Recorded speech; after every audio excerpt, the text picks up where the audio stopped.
Hello everyone. तो इस video में हम डिस्कस करेंगे प्रीवियस ईयर की एसएससी एस्पिरेंट की डेस्क्रिप्टिव एग्जाम की कॉपी। तो यहाँ से आपको सीखने को मिलेगा कि किस तरीके से ऐसे आपको लिखना रहता है और कैसे आपको लेटर को एग्जाम में लिखना है, क्योंकि इस बार है जो पैटर्न जो चेंज हुआ है उसमें आपको ऐसे भी लिखना रहेगा और लेटर भी लिखना रहेगा। साथ में इस वीडियो में कुछ आपके जो कॉमन डाउट्स हैं पैटर्न के बारे में उनके बारे में डिस्कस करेंगे, और कितना वर्ड लिमिट में लिखना है और किस तरीके की सीट मिलती है आपको, और मिनिमम क्वालिफाइंग मार्क्स कितने हैं, वो सभी बातें इसमें डिस्कस करेंगे। तो इस वीडियो के बाद में आपके सभी डाउट्स क्लियर हो जाएंगे आपके एसएससी एमटीएस डेस्क्रिप्टिव एग्जाम के बारे में। तो देखिए स्टार्ट करते हैं। सबसे पहले तो ये देखिए फ्रंट पेज है, यहाँ पे आपको क्या क्या चीज़ें फिल करनी रहती हैं। तो इम्पोर्टेंट यहाँ पे रहता है, सबसे पहले आपको रोल नंबर फिल करना है आपका, और रोल नंबर के बाद में यहाँ पे आपका सिग्नेचर हो गया, यहाँ पे आपका थंब इम्प्रेशन हो गया, और यहाँ पे आपको लैंग्वेज लिखनी रहती है। ठीक है, अभी क्या है कि ये एक एसएससी सीजीएल और सीएचएसएल का पैटर्न की कॉपी है। तो इसमें आपका दो ही लैंग्वेज रहती हैं, हिंदी रहता है, इंग्लिश रहता है। लेकिन आप जब एमटीएस का एग्ज़ाम का प्रीवियस मैंने डिस्कस भी किया है, तो उसमें और भी लैंग्वेज रहती है आपकी, जिस भी लैंग्वेज में आप लिखना चाहो उसमें लिख सकते हो। ठीक है, वो जो एमटीएस की जब मैंने कॉपी आपके साथ डिस्कस की थी तो उसमें मैंने सभी लैंग्वेज के बारे में आपको बताया था, तो वो देख सकते हो, प्लेलिस्ट भी है चैनल पर। तो अब देखिए, यदि आप इंग्लिश को सेलेक्ट करते हो तो इंग्लिश पे टिक करना है, हिंदी को सेलेक्ट करते हो तो हिंदी पे टिक करना है। ठीक है, और यहाँ पे आपकी मार्किंग की जाती है। तो और ये इन्विजिलेटर का साइन हो गया, यहाँ पे आपको कुछ नहीं करना। तो इस तरीके से ये चार चीज़ें फिल करनी रहती है फ्रंट पेज पर। यहाँ तक सब क्लियर है। अब देखिए इसके बाद में पैटर्न को समझ लीजिए, इस बार का जो चेंज हुआ है थोड़ा सा वो किस तरीके से है। तो एमटीएस में पहले क्या होता था कि आपके पास 30 मिनट का टाइम रहता था, ओनली 30 मिनट के टाइम में आपको लिखना रहता था, एक लेटर लिख लो या फिर एक आपके पास ऐसे लिख लो। आपके पास चॉइस रहती थी, 10 क्वेश्चन आते थे टोटल मिला के, 5 ऐसे के टॉपिक आएंगे आपके पास और 5 लेटर के टॉपिक आएंगे, जिसमें से केवल और केवल एक क्वेश्चन करना रहेगा आपको, और वो 30 मिनट का टाइम रहेगा। लेकिन इस बार चेंज हुआ है पैटर्न, और नए पैटर्न में क्या है कि आपके पास 2 भाग में डिवाइड कर दिया, 25 + 25, यानी एक आपको ऐसे भी लिखना रहेगा और एक आपको लेटर भी लिखना रहेगा। तो दोनों चीज़ें आपको आनी चाहिए, दोनों का फॉर्मेट आना चाहिए कि किस तरीके से लेटर लिखा जाता है, किस तरीके से ऐसे लिखा जाता है। तो वो सभी चीज़ें मैं आपके साथ यहाँ पे शेयर करूँगा। ये बात क्लियर हो गई। अब जो ऐसे के बारे में एक जानकारी है वो ये है कि आपके पास जो नोटिफिकेशन में लिखा हुआ है, आपके पास शॉर्ट ऐसे लिखा हुआ है। ठीक है, कंप्लीट ऐसे नहीं लिखना, शॉर्ट ऐसे लिखना है, क्योंकि आपके पास टोटल टाइम है वो 45 मिनट का ही है, और 45 मिनट में आपको 2 क्वेश्चन करने हैं, एक ऐसे का भी करना है और एक लेटर का भी करना है। ठीक है, तो ये तभी पॉसिबल जब ये आपके पास ऐसे है और शॉर्ट में लिखना रहेगा। तो ये लिखा भी हुआ है आपके पास नोटिफिकेशन में। अब जो नेक्स्ट डाउट था आपके पास वर्ड लिमिट के बारे में था। अब देखिए सीएचएसएल सीजीएल एग्जाम के डेस्क्रिप्टिव एग्जाम में वहाँ पे वर्ड लिमिट आपके पास मेंशन रहती है, 250 वर्ड में आपको ऐसे लिखना रहता है और 150 वर्ड में आपको लेटर लिखना रहता है। लेकिन यहाँ पे एमटीएस एग्जाम में वर्ड लिमिट नहीं है, मेंशन नहीं लिखा हुआ है। ठीक है, कहीं भी कुछ देखने को नहीं मिलेगा वर्ड लिमिट के बारे में। तो आप मान के चलिए कि आपको जो लेटर ऐसे लिखना है वो अराउंड 200 वर्ड के अराउंड लिखना है। ठीक है, क्योंकि शॉर्ट ऐसे है तो आप 180 से 200 के बीच में लिखोगे तो वो एकदम बढ़िया रहेगा, उसमें कोई भी इशू नहीं है। ज़्यादा भी नहीं लिखना है, कम भी नहीं लिखना है। ठीक है, 200 के राउंड लिख सकते हो आप इसमें, और इसमें थोड़ा बहुत कम भी चला जाएगा तो कोई इशू नहीं है। लेकिन बिल्कुल भी कम नहीं लिखना, जैसे 100 वर्ड के अराउंड ही लिख दिया आपने तो बहुत छोटा हो जाएगा उसमें। तो अराउंड 200 के अराउंड चल जाएगा आपके, 180, 170, 200 के अराउंड। ठीक है, तो जितना आपके पास स्पेस है अवेलेबल तो उतने में आपका चल जाएगा। यहाँ पे शॉर्ट ऐसे लिखा हुआ है। और दूसरा हो गया आपके पास लेटर का। लेटर का क्या है कि प्रॉपर एक फॉर्मेट रहता है, तो जिसमें जितनी वर्ड लिमिट आती है लगभग वो 150 के अराउंड आ जाती है। ठीक है, 150 के अराउंड, 125, 120, 130 के अराउंड आपके पास जो ऊपर एड्रेस लिखना रहता है, उसके बाद में किसको लेटर लिख रहे हो, और उसके बाद में कुछ संबोधन सूचक, नमस्ते और धन्यवाद, इस तरीके के वर्ड आते हैं। और मुझे पत्र मिला, सभी ने निवेदन है, तो इस तरीके की स्टार्टिंग होती है, और लास्ट में धन्यवाद और आपका कौन पत्र लिख रहा है उसके बारे में जानकारी रहती है। तो इस तरीके से ये प्रॉपर फॉर्मेट को लिखते हैं तो आपके पास वर्ड लिमिट अपने आप 150 तक पहुंच जाती है। ठीक है, 100 से 150 के बीच में, 125 से 130, 150 तक पहुंच जाती है वर्ड लिमिट। तो इसमें कोई इशू नहीं है आपके पास लेटर में। तो फिर भी मैं आपको बताना चाहूँ कि अराउंड 150 के आप लिख सकते हो इसमें। तो ये वर्ड लिमिट के बारे में आपका पॉइंट क्लियर हो गया। ऑफिशियली कुछ मेंशन नहीं है, ये आपको खुद को ही डिटरमाइन करना पड़ेगा कि उस टाइम जोन में जो आपके पास 45 मिनट लिखा है उसमें दोनों ही चीज़ें आपको कवर करनी है, लेटर भी आपको लिखना है और ऐसे भी लिखना है। तो रीजनेबल लिखना है, ज़्यादा बिल्कुल छोटा भी नहीं लिखना है और ज़्यादा बिल्कुल बहुत बड़ा भी नहीं लिखना है कि केवल आप ऐसे ही ऐसे में अपना पूरा टाइम बिता दो और बाकी लेटर के लिए आपके पास टाइम नहीं बचे, ऐसा नहीं करना है। ठीक है, दोनों चीज़ों को बराबर इंपॉर्टेंस देनी है और वर्ड लिमिट भी उसी हिसाब से आपको सेट करनी है। एक बात क्लियर हो गई। अब देखिए अगला जो आपका डाउट था कि अब देखिए सीट के बारे में थोड़ा सा मैं बता देता हूँ। ये जो सीट है ये आपके पास CGL और CHSL में ऐसा पैटर्न रहता है, आपके पास बॉक्सेस बने होते हैं, ये बॉक्स हैं।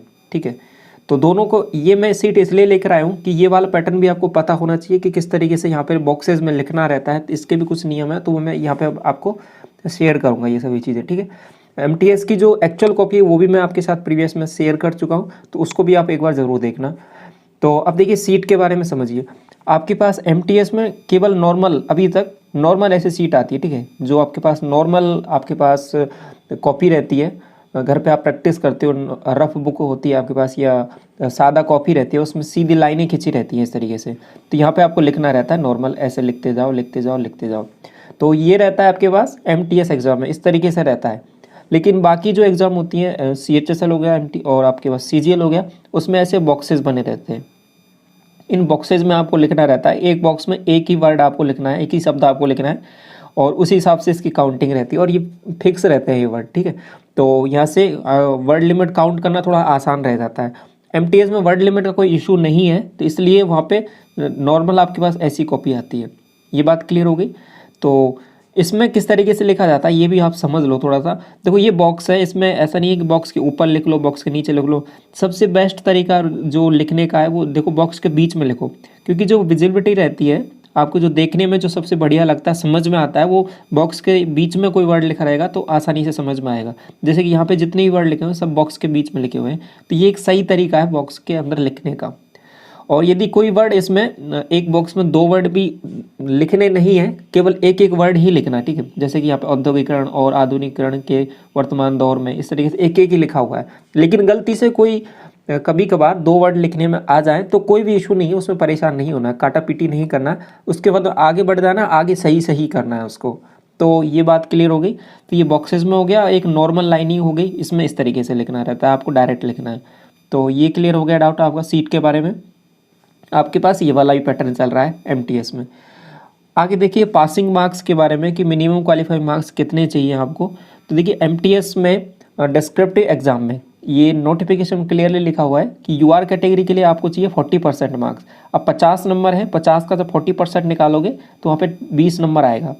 तो UR के लिए आपको 20 नंबर चाहिए पास करने के लिए, और अदर कैटेगरीज़ हैं उन सभी को जो मार्क्स चाहिए वो आपके पास 35% चाहिए, मतलब 17.5 नंबर चाहिए 50 में से। तो ये इतने मार्क्स आपको चाहिए ही चाहिए, इतना आपको प्रिपेयर थोड़ा सा करना ही पड़ेगा। इसके बारे में थोड़ा सा लिख के देख लीजिए, 2-5 ऐसे लिख लीजिए, 2-5 लेटर लिख के देख लीजिए, तो वहाँ से आपको चीज़ें क्लियर हो जाएंगी किस तरीके से लिखना है। आपको कोई इशू नहीं होगा, कोई प्रॉब्लम नहीं होगी, आसानी से लिख लोगे और आसानी से आ जाएंगे इस मार्क्स में। कोई ये बड़ा टारगेट भी नहीं है। तो ये UR के लिए हो गया, ये अदर्स कैटेगरीज के लिए हो गया। ये एक मिनिमम क्वालिफाइंग मार्क्स बना रखा है, इतना आपको लाना ही पड़ेगा। ठीक है, बाकी इसका फाइनल मेरिट लिस्ट में कोई रोल नहीं है, इसमें नहीं जुड़ेंगे। लेकिन रोल तब रहता है जब आपके पास Tier 1 में किन्हीं दो कैंडिडेट के आपके पास मार्क्स सेम हो जाते हैं, तब आपके पास Tier 2 को कंसिडर किया जाता है। तब आपका Tier 2 का जो स्कोर ज़्यादा होगा उसको थोड़ा ज़्यादा इंपॉर्टेंस दिया जाता है। तो ये चीज़ समझ में आई, कब इसका रोल रहेगा कब रोल नहीं रहेगा। वैसे आपको केवल क्वालिफाई करना है, इसका फाइनल मेरिट लिस्ट में नहीं जुड़ेगा। ये बात क्लियर है। अब देखिए ये आपके पास एक ऐसे है और ये आपके पास एक लेटर भी है। इसमें मैं दोनों चीज़ आपके साथ यहाँ पे शेयर कर देता हूँ। देखिए ऐसे का टॉपिक क्या लिखा हुआ है कि महानगर में रहने के लाभ और हानि। तो ये देखो 250 शब्द लिखा हुआ है। तो अभी देखिए कैसे इन्होंने यहाँ पे लिखा है, कैसे मार्किंग की जाती है, तो वो सभी चीज़ें यहाँ पे आपको देखने को मिलेंगी। औद्योगिकरण और आधुनिकीकरण के वर्तमान दौर में सभी विकसित तथा अल्प विकसित देशों में महानगरों का विकास बहुत तेज़ी से हुआ है। इसके साथ साथ देश की जनसंख्या का पलायन भी महानगरों की ओर तेज़ी से बढ़ रहा है, जिससे महानगरों में रहने वालों को बहुत सारी सुविधाओं तथा कठिनाइयों का सामना करना पड़ रहा है। तो ये इन्होंने स्टार्टिंग किया, महानगर के बारे में थोड़ा सा बताया है यहाँ पे और किस तरीके से चीज़ें चल रही हैं।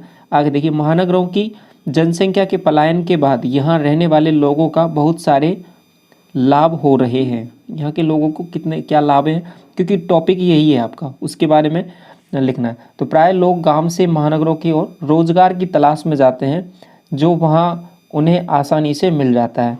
तो रोजगार के बारे में एक पॉइंट बताया है कि महानगरों में रोजगार के चांसेस बहुत ज़्यादा रहते हैं। महानगरों में रहने वाले लोगों को 24 घंटे बिजलियाँ मिलती हैं, जिससे वे अपनी इलेक्ट्रॉनिक सामानों को अपनी ज़िंदगी को सुगम बनाने में उपयोग कर सकते हैं।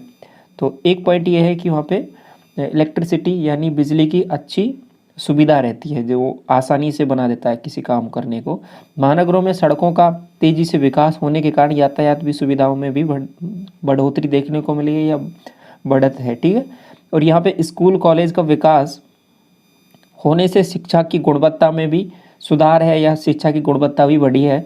हर एक सिक्के के दो पहलू होते हैं। अब देखिए यहाँ पे ये स्विच कर रहे हैं, आपके पास जो कमियां हैं, कुछ खामियां हैं। हर एक सिक्के के दो पहलू होते हैं, उसी प्रकार महानगरों में रहने की कुछ हानियां भी हैं। यहाँ प्रदूषण की एक विकराल समस्या बनी हुई है, या प्रदूषण की विकराल समस्या रहती है यहाँ पर, जिसका प्रभाव वहाँ रहने वाले लोगों को स्वास्थ्य पर पड़ता है। महानगरों में घर छोटे छोटे होते हैं, जिससे यहाँ रहने वाले लोगों को कठिनाइयों का सामना करना पड़ता है। ये बात क्लियर। आगे देखिए, यहाँ रहने वाले लोगों को आपसी सौहार्द यानी प्यार प्रेम भाईचारा की कमी भी देखने को मिलती है, जिसका प्रभाव लोगों के मानसिक स्वास्थ्य पर भी पड़ता है।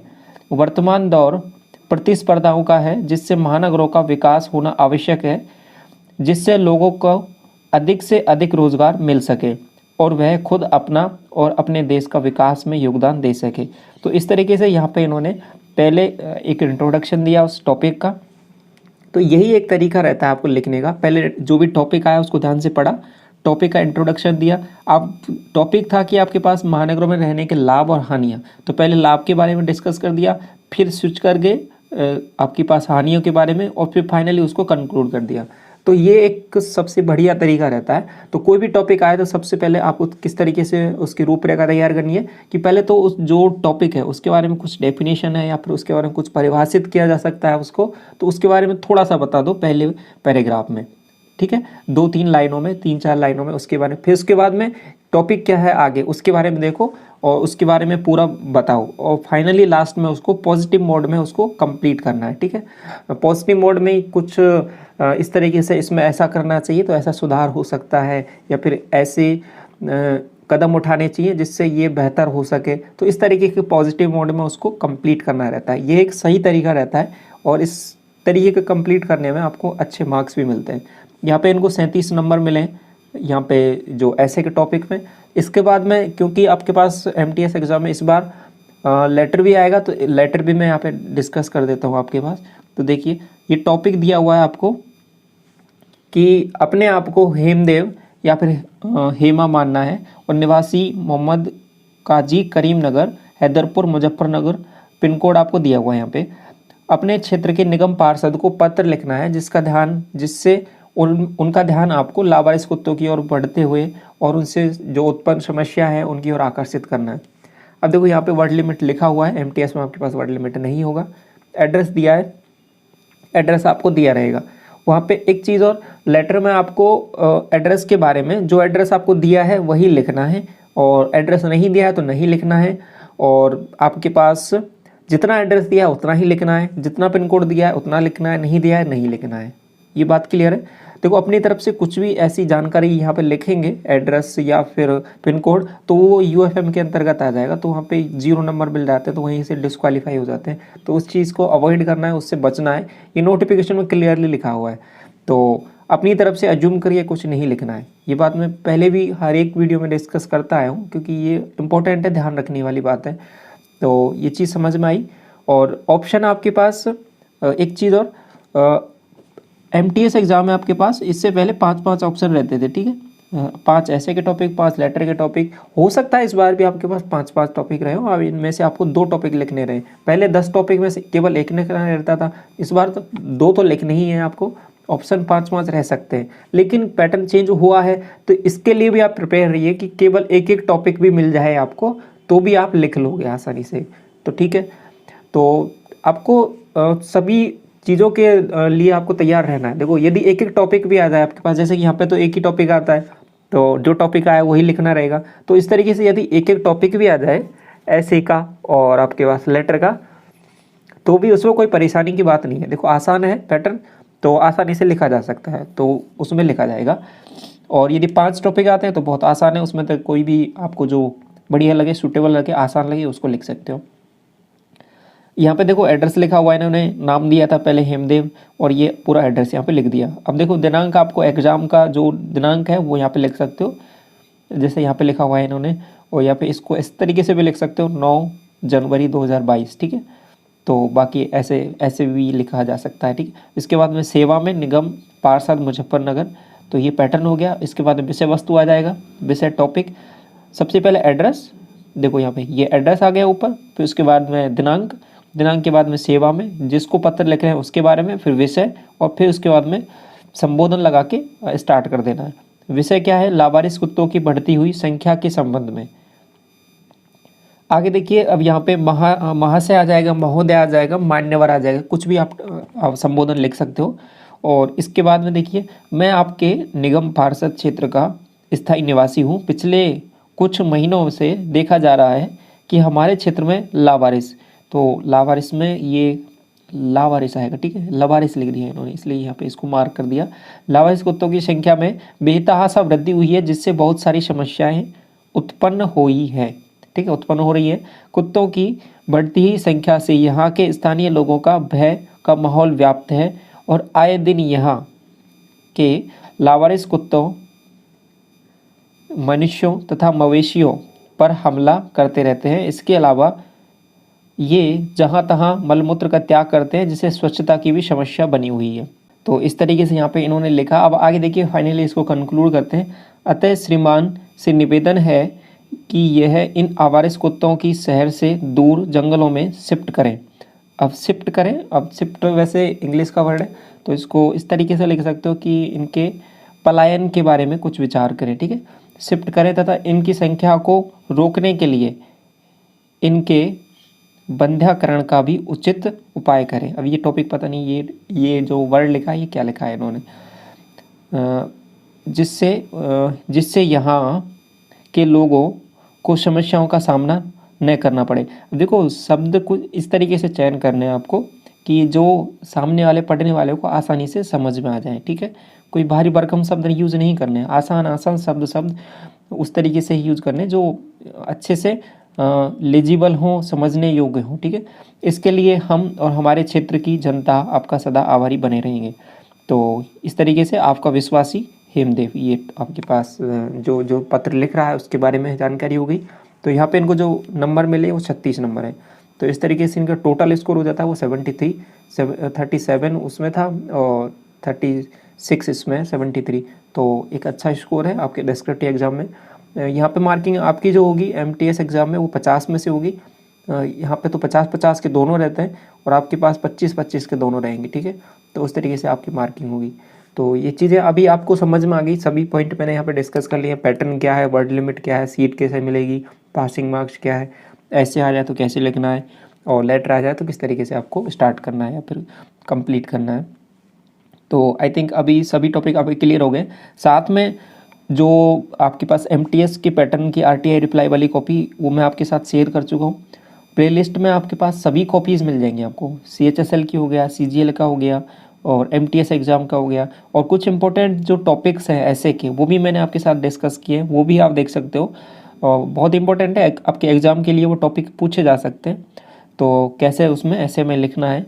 साथ में जो लेटर का जो पैटर्न रहता है आपके पास, लेटर आ जाए, कौन फॉर्मल आए तो कुछ कैसे लिखना है, इनफॉर्मल आए तो कैसे लिखना है, उसका पूरा प्रारूप मैंने आपकी लिखा है। और दोनों लेटर लिख के भी बताया आपको कैसे आपको लिखना है एग्ज़ाम में। तो ये भी पैटर्न की कॉपी मैं आपके साथ शेयर कर चुका हूँ।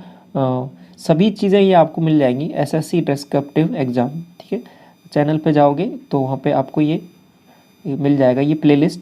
तो वहाँ पे प्लेलिस्ट में ये चेक कीजिए, आपको जिस भी पॉइंट में डाउट है तो उस पॉइंट को आप देख सकते हो। यहाँ से SSC डिस्क्रिप्टिव एग्ज़ाम प्लेलिस्ट है, तो उससे आप देख सकते हो। वहाँ से आपकी डिस्क्रिप्टिव एग्ज़ाम Tier 2 एग्ज़ाम की प्रिपरेशन आसानी से हो जाएगी, कोई आपको परेशानी नहीं होगी। साथ में इनके जितने भी जो वीडियोज़ कराई है मैंने आपके साथ, इनके सबकी PDF आपको टेलीग्राम चैनल पे मिल जाएगी। टेलीग्राम चैनल का लिंक वीडियो के डिस्क्रिप्शन में है, तो सभी PDF आप वहाँ से डाउनलोड कर सकते हो, और उनको एक बार एग्ज़ाम के टाइम पे, जाने के टाइम पे पढ़ सकते हो और अभी से ही थोड़ा थोड़ा उनको रीड कर सकते हो और एग्ज़ाम के टाइम पे एक बार क्विक रिवीजन उनका कर सकते हो आसानी से, ठीक है। तो चीज़ें बहुत आसान हो जाएंगी, कोई बड़ी बात नहीं है इसमें, ठीक है। तो आई होप अभी चीज़ें आपको क्लियर हैं सभी। तो इस वीडियो को यहीं तक रखते हो। Thank you so much.